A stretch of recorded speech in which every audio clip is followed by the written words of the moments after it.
that are registered in that polling unit. Step 3. You will then meet the next official who would request for your PVC to confirm that your name and details are in the voters register. Your name will be ticked and your PVC returned to you. He or she will then apply indelible ink to the cortical of your appropriate finger for that election to show that you have been accredited to vote. Step 4. The presiding officer stamps, signs, and endorses the date at the back of the ballot paper. The presiding officer will roll the ballot paper inwardly with the printed side inwards and give it to you. He or she will then direct you to the voting cubicle where you vote in secret. Step 5. You will place your appropriate finger for the election with the ink provided. Then use your finger to mark the space or box provided on the ballot paper for your preferred candidate. Then roll the marked ballot paper in the manner the presiding officer gave to you. Step 6. Leave the voting cubicle and drop the ballot paper in the ballot box in full view of people at the polling unit. Step 7. You will then leave the polling unit or wait if you so choose in an orderly and peaceful manner to walk the process up to declaration of result. Ensure to follow these steps to have a smooth, free voting process. This message is brought to you by High Impact 102.1 FM. Beyond the everyday conversations, away from the noise and rumors, despite the trends, every word counts and it stays on record. Every weekday, 9 a.m. on your urban lifestyle station, High Impact 102.1 FM. Call us 0700-1021-1021. WhatsApp 0907-224-5018.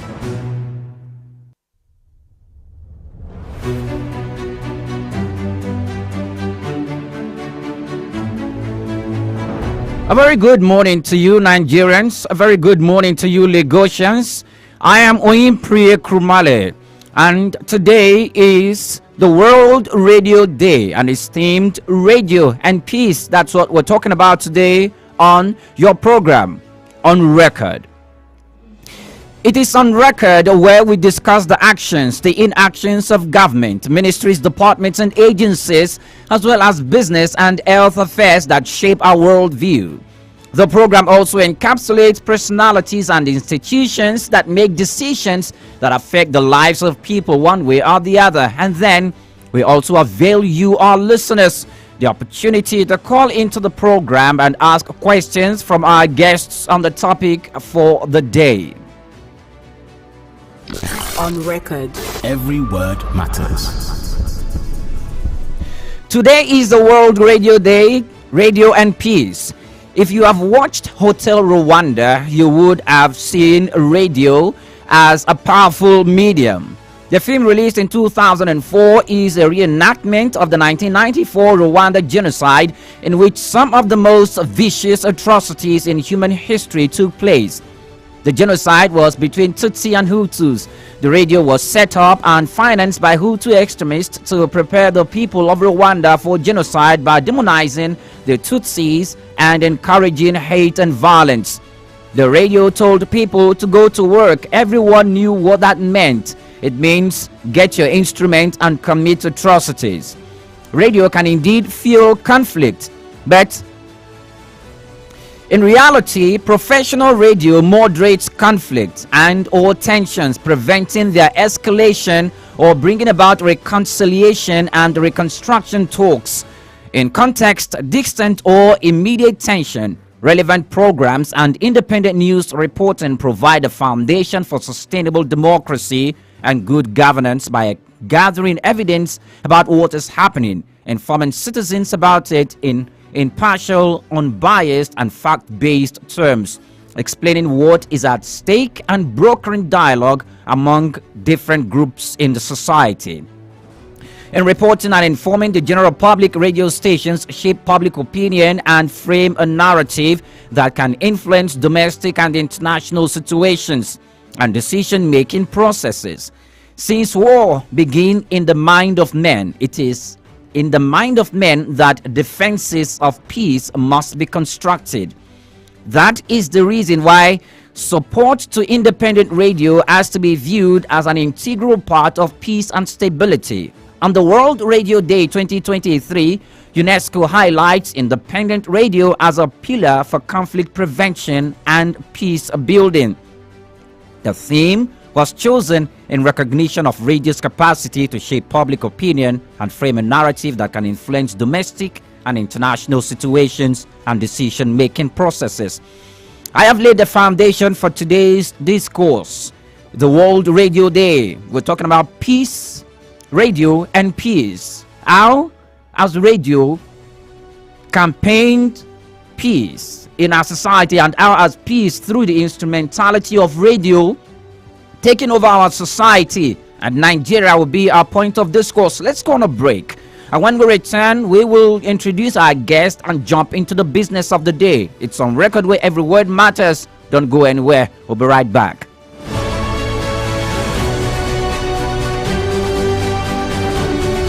Welcome to On Record. Every word matters. What I want to do is to take Nigeria from consumption to production. My name is Mr. Innocent Chuboma. I started by trading on motorcycle scrappers. They really ask, how much is the Nigerian life worth? Policing is everybody's business, not the business of the men on uniform alone. We will establish student loan 4 years course, or before years course. When you dispense, a pharmacist dispenses a drug to a patient, the name of the drug must be written on the envelope.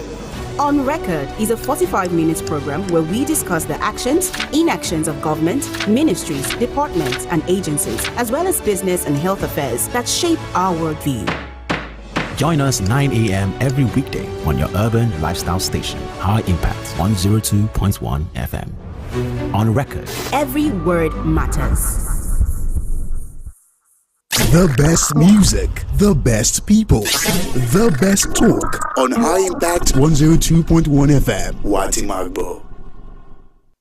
On Record. Every word matters.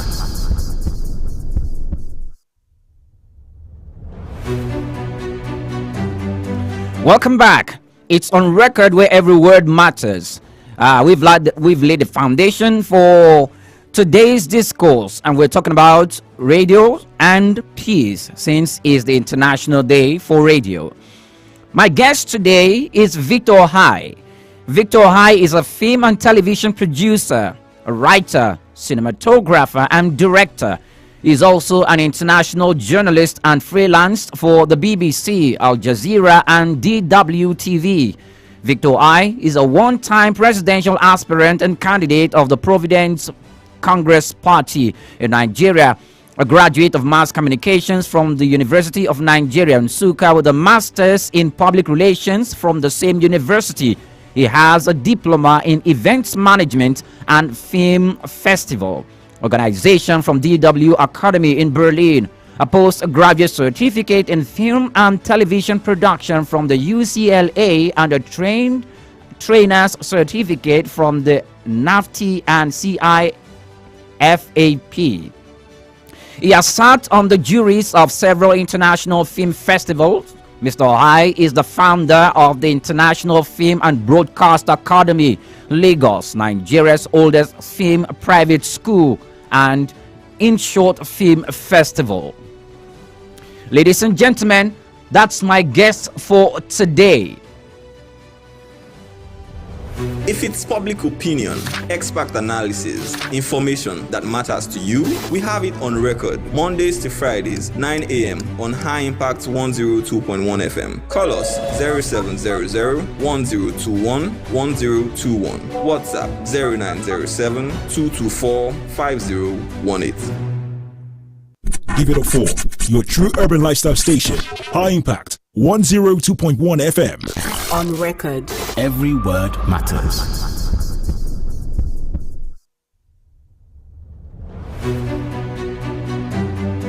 Welcome back to On Record. My guest is online, who's joining us virtually today, because on his way here, we can't add a little challenge. So we will take the conversation via phone call this morning. Good morning, Victor High, and welcome to On Record. Good morning. It's good to have you this morning. Mr. Victor Hyde, today is the 13th of February 2023, and it's the International Day of Radio. UNESCO and the United Nations has termed it Radio and Peace. Before we start talking about radio and peace and how it informed our society, let's cast our mind back a little while. Probably in your time where you were a teenager or in your era. How was radio like at that particular point in time? Okay, let me start with something that goes way back to in my early years. Yes. Today, incidentally, is February 13th. For some 40-something years ago, this is in 1976, there was a military coup in Nigeria. Murtala Muhammad was killed. And that coup, the announcement we heard on radio. And the thing about this cruise in those days was, you couldn't do it with television or otherwise. With radio, the news was instant. Everyone knew what happened at the time.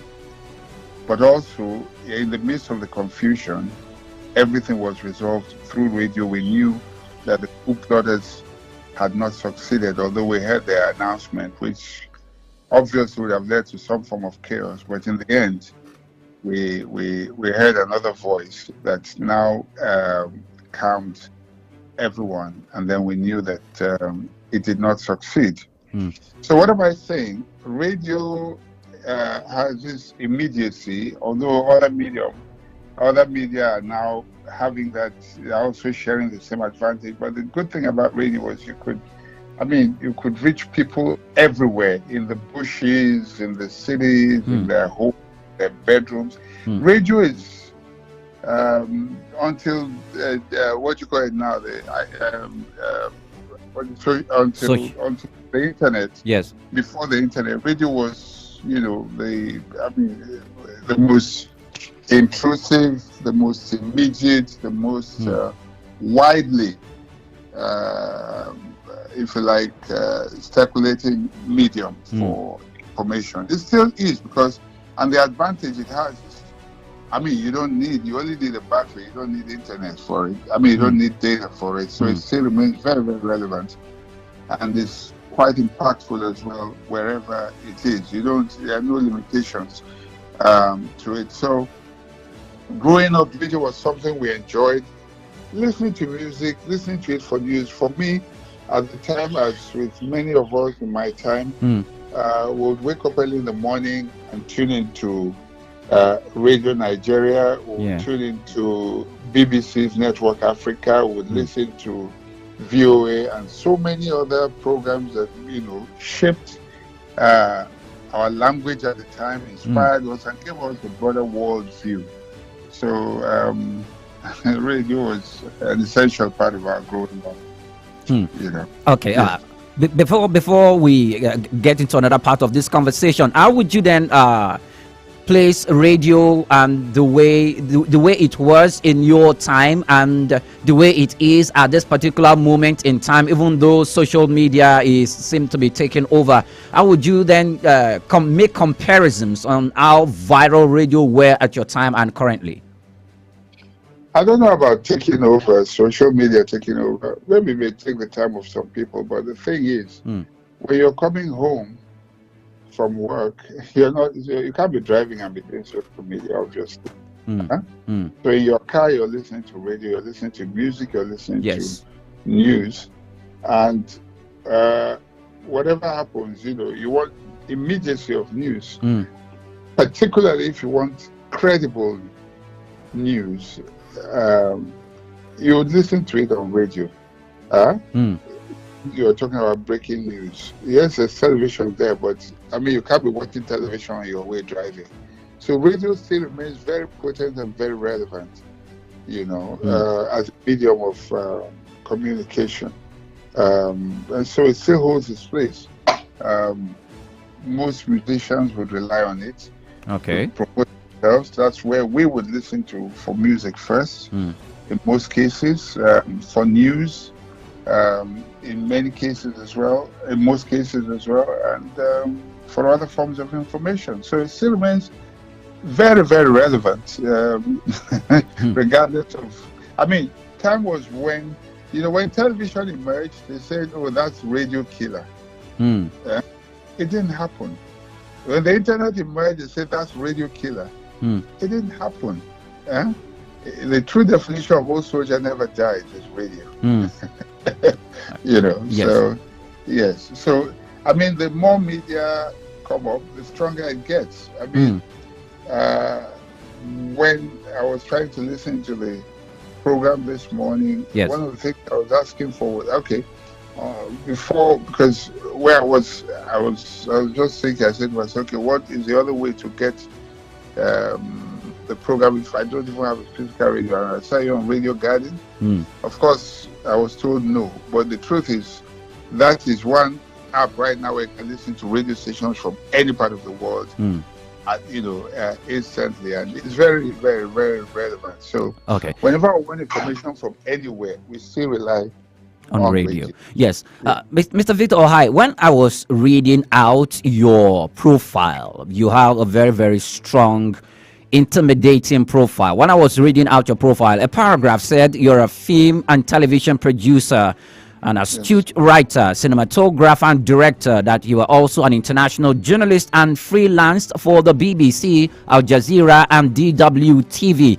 And let me take you to our next question.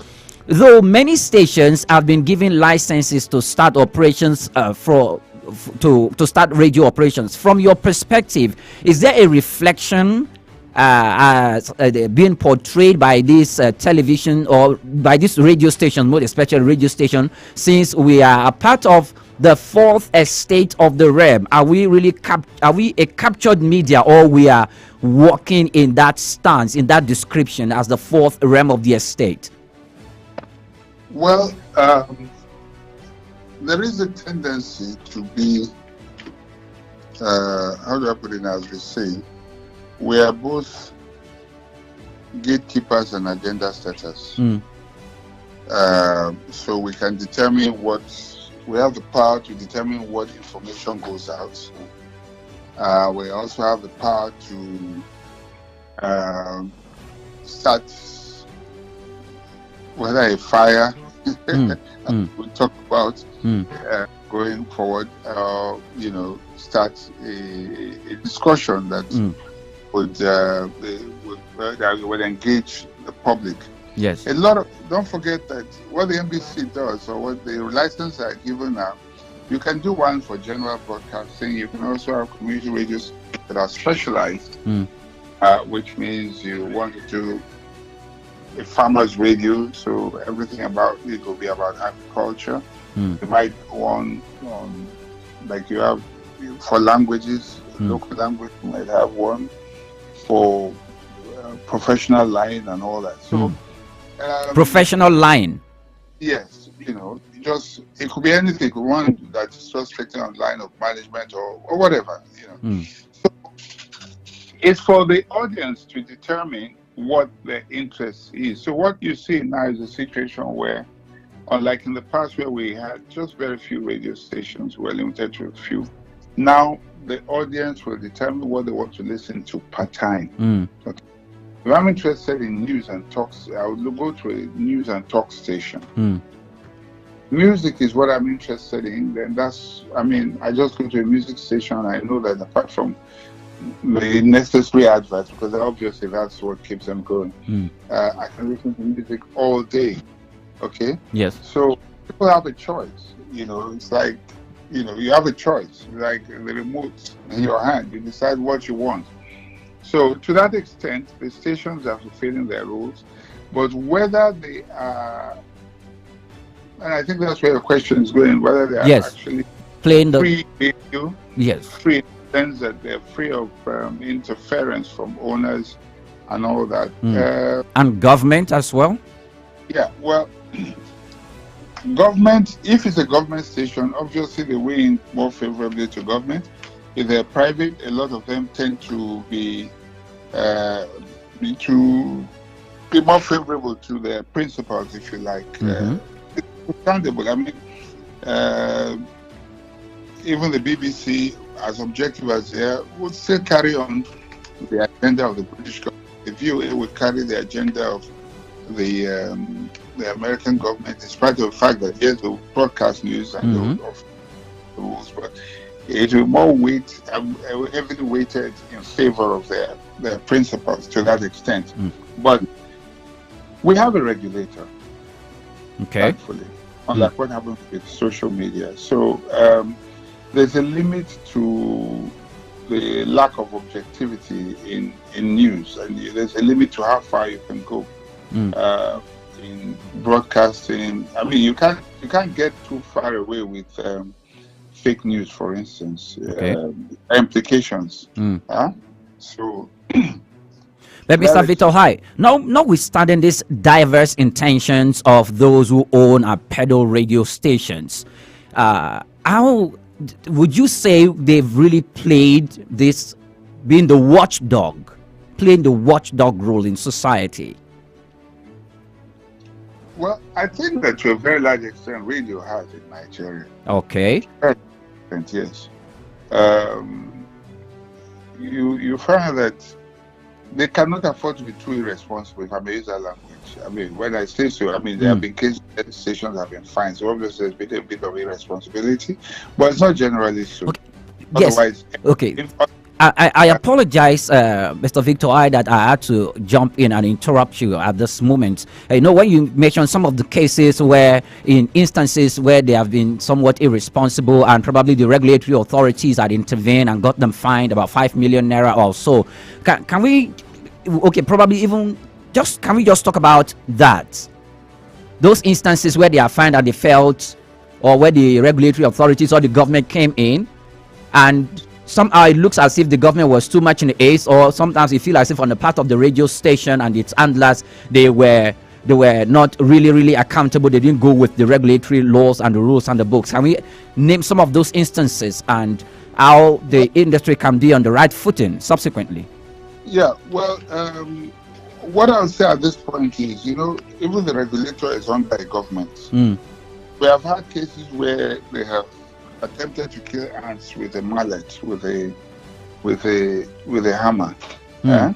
They've gone too hard, and they wonder whether the punishment is, commensurate with the so-called offense, or whether they're just trying to be overzealous and favor the powers that be. That's on the one hand. On the other hand, some of these stations have attempted, and I don't want to go into giving examples. Okay.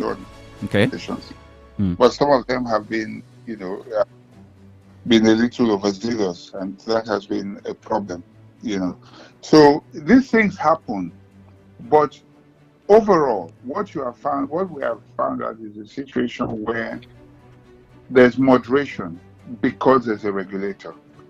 Okay. This is not like what happened in the case of Rwanda, which you alluded to in your opening remark, where obviously the government turned its eye, turned a blind eye to what was going on. Even the national radio station, or the major radio station there, Radio Rwanda, even provided initial equipment for the station that was largely responsible for the massacre. The massacre and the genocide. So the Nigerian case is different. What has happened here is the government stations are on their lane, the private stations are on their lane, if you like, whether you call it for propaganda or whatever. There's a certain balance. It may be skewed in favor of one side over the other. But again, if you own the media, you have a voice. Okay. So, like the Southwest Media, for instance, is very powerful because most of media stations are here. So you might say they own the voice. They set the agenda for whatever it is in the political space and all that area. Well, yes. So that's it.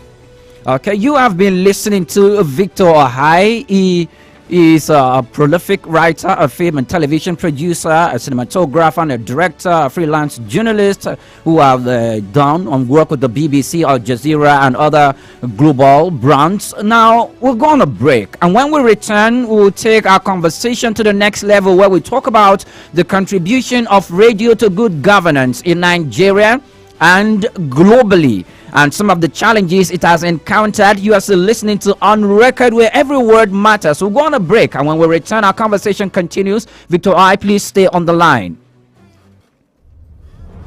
Beyond the everyday conversations. Hello? Hello? Away from the noise and rumors. Despite the trends, every word counts, and it stays on record. On record. Every weekday, 9 a.m. on your urban lifestyle station, High Impact 102.1 FM. Call us 0700-1021-1021. WhatsApp 0907-224-5018. The best music, the best people, the best talk on High Impact 102.1 FM. Watimagbo. On Record. Every word matters.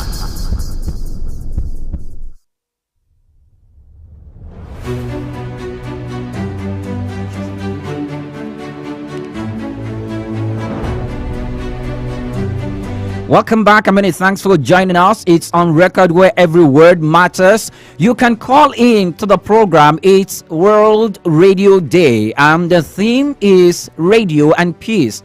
Call in to share your perspectives on how radio has shaped your life, informed, entertained, and several other ways that it might have positively or negatively affected your life. We are back on the conversation with Victor Ohai. So let me go straight to second part of the program.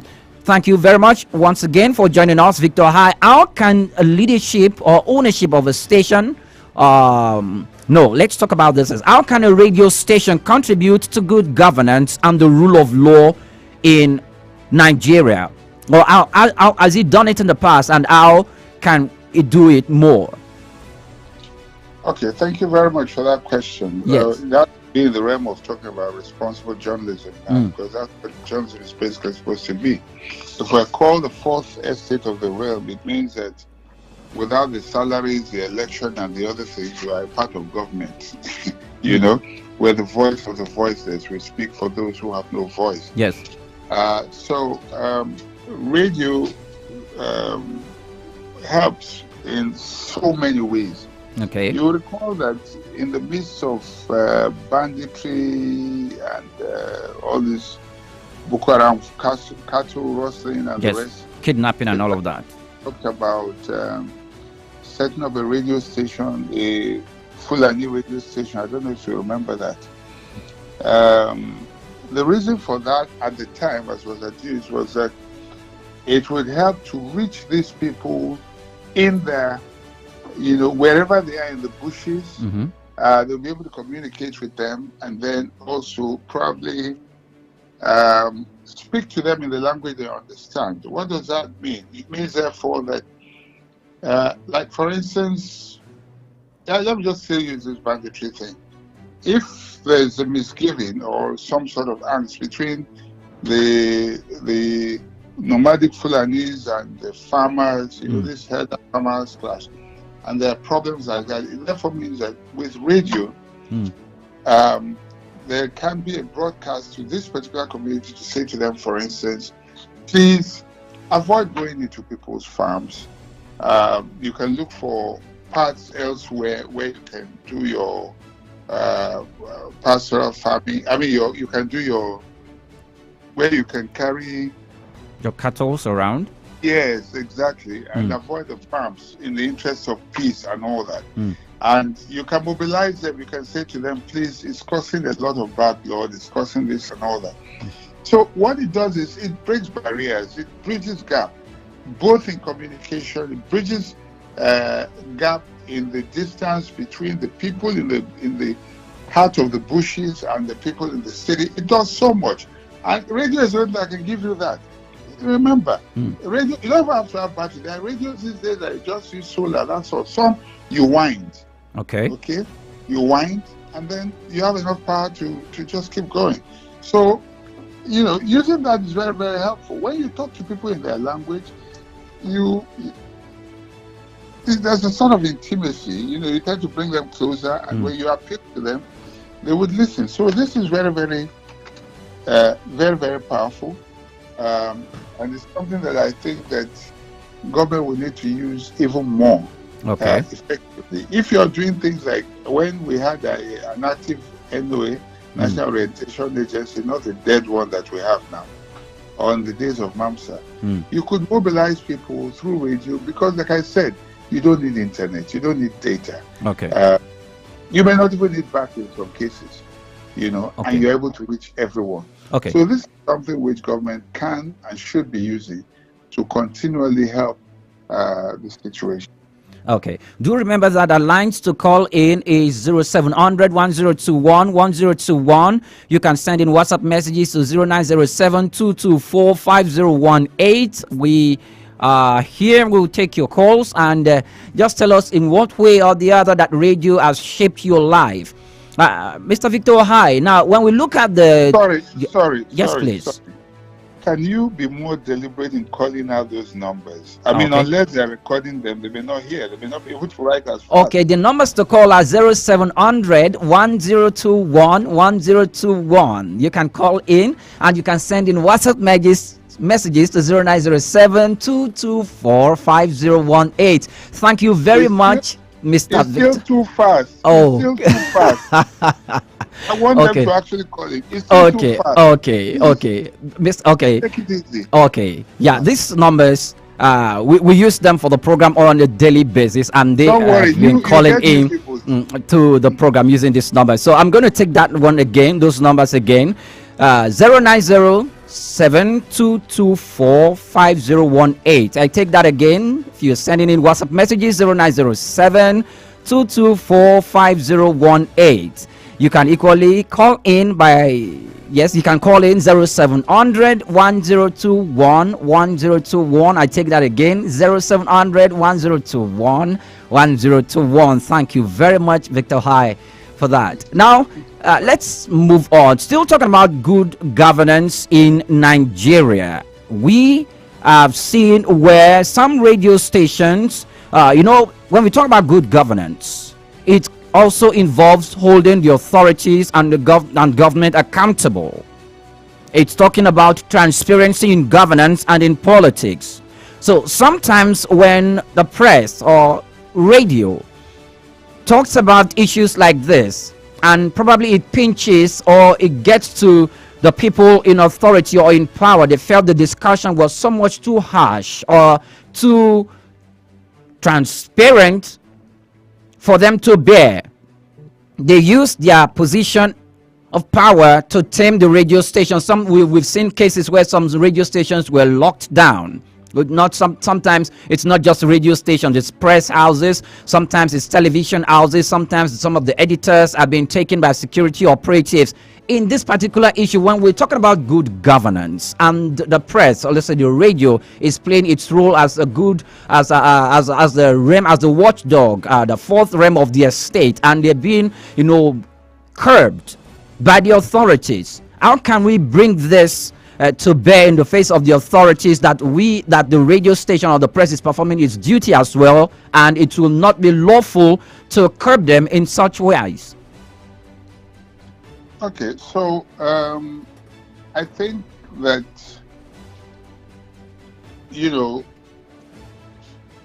radio stations have done quite a lot. I don't want to begin to mention programs here from other stations, but... we can mention it, it's fine. I think we're talking about radio. Okay, so you recall the program Kubanji Direct. I don't know if you know the program. I heard about it. Yes, Kubanji Direct. And then this guy on this talk station, what's his name now? Jimmy. Okay. Jimmy, what's his name now? Disu, yes. And a few others. You recall that a lot of people tune into this station because they bring up the issues that affect us on a daily basis.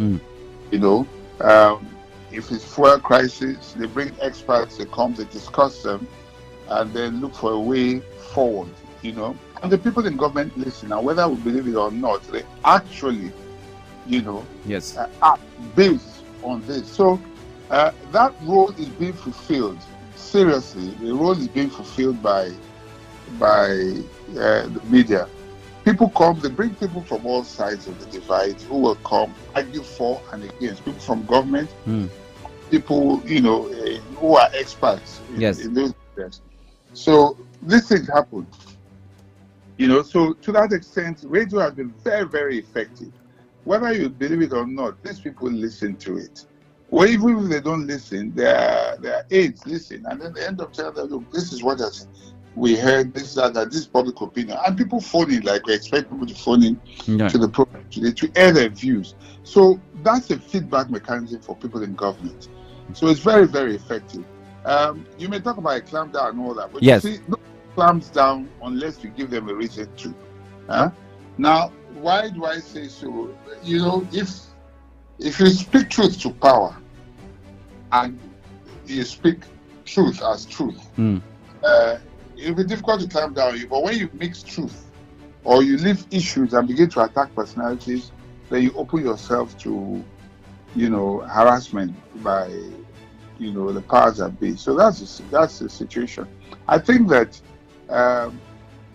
unlike in the military era where people could just easily go and lock down the station, it's not that common anymore.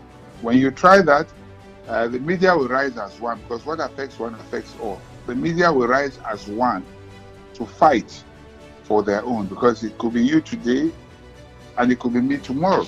So the rule of law, to a very large extent, is being observed in the media space. Like God respects it. I don't think it's like the way it used to be. Things have changed, and you cannot, and thank God for the judiciary. And that's where the rule of law comes in. You cannot indiscriminately just close down the station like the case used to be in the past. Yeah. Okay. Well, all right. In case you said attacking, don't attack personalities, but attacking the issues. Look, addressing issues. Addressing issues and not attacking the government. When I didn't say don't attack the government. That's attacking. Yes, not attacking personality. The person. Yes. You don't go, and that's where you see NBC will clamp down on you when you now begin to call a person names and begin to. I mean, that's uncouth. It's not right. Okay. Even the broadcast code on the ethics of profession do not allow that. So I get up there. You like issues of slander, libel, and all that. So that's not allowed. But if there are issues, for instance, if we talk about the fuel crisis, yes, in a country that is about the 5th or 6th largest producer of crude oil, yes, yes, has a number of refineries that either work or do not work for whatever reason. Why would you have scarcity? And especially the government agency is saying there's enough. Okay. Yes. So you begin to address it, and you get people like NNPC, for instance, come and defend itself to prove why they say there's enough on the one hand, and then you want to get independent marketers who claim that they are not getting supplies to come and speak on the other hand. Okay. I mean, there's subject experts as well. And then the fourth one is the public, who will say, no, they are lying. I went to this station, we did not get. I went to that, and then they can begin to explain. So you create a balance. You get what I'm saying? Yes. There is a message here from someone I would like to take, Mr. Ohai. Yes. The person has sent in the message. He said, my name is Jake. I am listening from Ogudu. He says, sometimes people radio or the press doesn't really attack governing authorities. They speak truth to power, in the sense that when a particular government comes into power, they promise heaven and earth, and by the time they are in the middle of their tenure governing, and radio stations or maybe a radio program that is based on current affairs is talking about the promises that the government made in times past when it was campaigning for that position. When they begin to put forth those issues in the face of the government, they feel intimidated, and not on their incapacity to be able to deliver to the people, but they feel intimidated and they gag the press. That in these instances, how do you expect the radio to be used as an instrument for good governance? No, please take that again. I didn't quite get the point you were trying to make. He said in instances where the governing authorities, when they were, campaigning for elections and they promised heaven and earth, and in the midst of their tenure, you could see that they were unable to deliver on the promises they made to the people when they are in power. And maybe a radio program or radio is being used as a medium to call them to order, to be responsible in delivering their promises they make to the people. They perceive the press or the radio at that particular point in time as being used as an instrument against them. Well, it's natural. People don't like mirrors being pointed at them or light being pointed at them.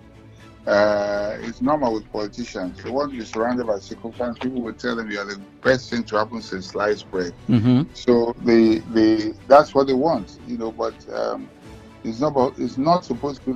The job of radio is not supposed to be for image laundering. It's to be. That's why we're the fourth estate of the realm, to speak on behalf of the people. Where it's hurting, we talk about it. I saw a video this morning that just broke my heart. Okay. I saw a woman naked. She came out of her car. A luxury SUV, came out of the car naked at the filling station and started using the gas pump head to be spraying fuel all over the place. She came completely in her birthday suit, completely naked, Passers-by had to rush and then find a way to grab her and take her away. That's the level of frustration that you have. Obviously, the story is the same all around. Now, the politicians would rather that you don't talk about it. They will prefer you to pretend. They will prefer that you pretend that it's not happening. But, of course, this is not true. That's far from the truth. So, it's our job to be able to bring these things to the fore. You think they will sit down and they will have a defense. They will want to talk about it or blame it on anyone else but themselves. But it shouldn't stop us from talking. And the fact that they are trying to either live in denial or pretend that that's not the case does not mean that that should discourage us from talking. It is within their rights to claim that everything is perfect. But it's also within our rights to remind them that it is not what they think it is. Okay. So, there's another message here. This is from Fisayo, and she said she's listening from Ibafo. She said, in many instances, you see the National Broadcasting Commission, that's the NBC, running after radio stations or media organizations, though they have the regulatory power to run after them to regulate the way they broadcast their programs. But in what way does the media or radio benefit from the NBC? Can the media be protected as well by the NBC from the authorities? That's from Fisayo.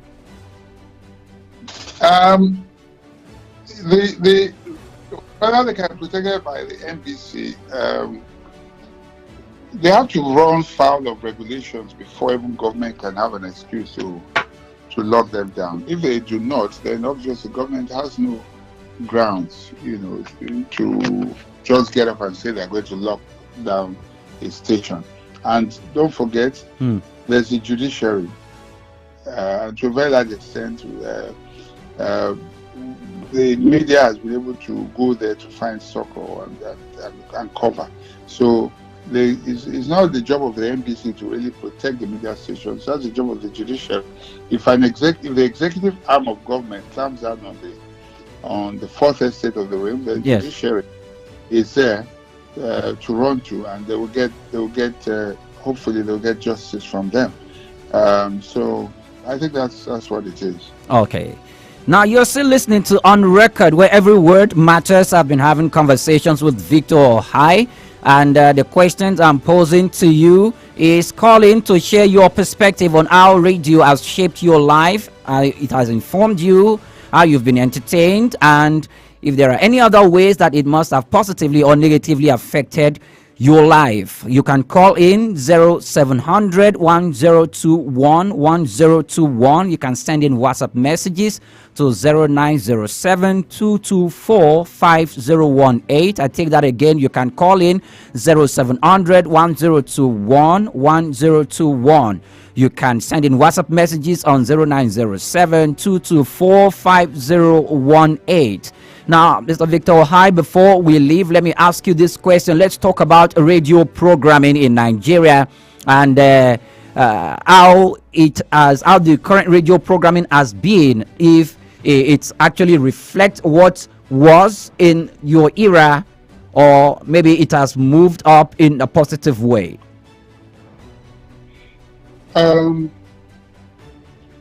Obviously, and I think that's a result of the proliferation and the dearth of adequately trained manpower.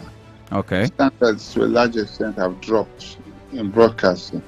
There are too many stations. Okay. Sorry, Victor. Okay, please go on. Please go on. A lot of stations right now, and we don't have enough trained manpower. So the high standards. Okay, we have a call online, Victor Ohai. Okay, go ahead. Yes, sir. Welcome to On Record. Good morning. What's your name? Where are you calling us from? Oh, we lost that call. Apologies. Please continue with your line of thought. Okay, so the radio stations, how do I put it now?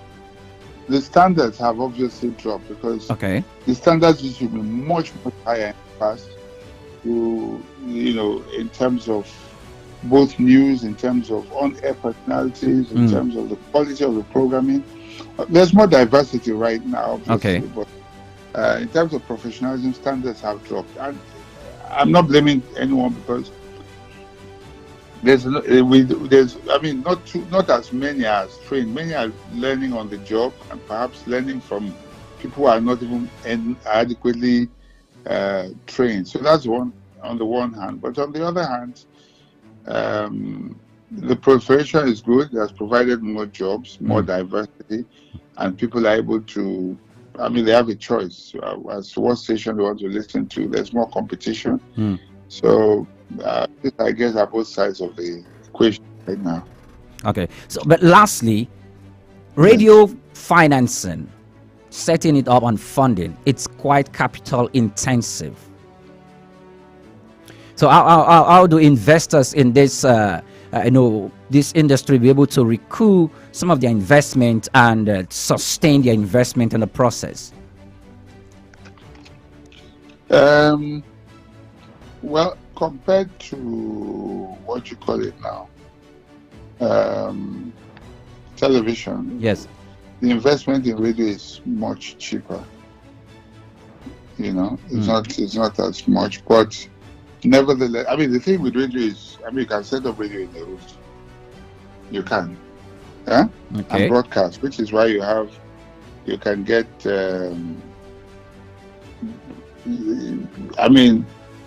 I don't want to mention some of these clandestine stations now. Okay. But you can practically do it in a room. In terms of real estate, you don't need that much. The highest cost today, apart from that of human resources, your transmitter. Unlike television, where you buy so much equipment. Of course, for radio, don't get me wrong, there's still quite a lot. Your initial setup will take some money, but where the real money is in running the station, getting quality human resources to run it. So I don't think it's not something that's so expensive. Let's not say it's that expensive. Okay. It depends on how you can scale it however you want. You have opportunities for community radio as well. So it's even cheaper to run that. The broadcast fee, license fee, the transmitter, those are your biggest cost areas. Okay. The rest, it's not such a big deal. I guess that's not the answer you're expecting from me, but yes, it is what it is. Okay. Thank you so much. My conversation this morning has been with Victor Ohai, who's profile is very, very large, but just is a film and television producer, writer, cinematographer, and director. He's also an international journalist and freelance for the BBC, Al Jazeera, and DWTV, and a one-time presidential aspirant and candidate of the Providence Congress Party. Thank you so much for your time, Victor Ohai, with us today on Record. Thank you very much for having me. You're very much welcome. And that's where we draw the curtain this morning on Record. Many thanks for listening. I am Oyin Priye Krumale. Until you come your way again tomorrow for another episode, do have yourself a great moment. On Record. Every word matters. The best music, the best people, the best talk on High Impact 102.1 FM. Wati Magbo.